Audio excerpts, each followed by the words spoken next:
جی.کی. رولینگ یک از نویسندگان مشهور جهان هستند. او میگوید 12 بار کتابش توسط ناشران لغو شد.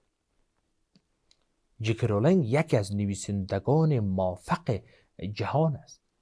12 بار کتابش که توسط ناشران لغو می شود و به او گفته می شود که نمی توانی این کتاب چاپ شود و به موفقیت برسی، 12 بار کتابش رد می شود. در اجتماع قضاوت شد که تو نمیتونی به موفقیت برسی. اما جی.کی. رولینگ از قضاوت یا هم شکست مسیر راه نترسید و نه هراسید.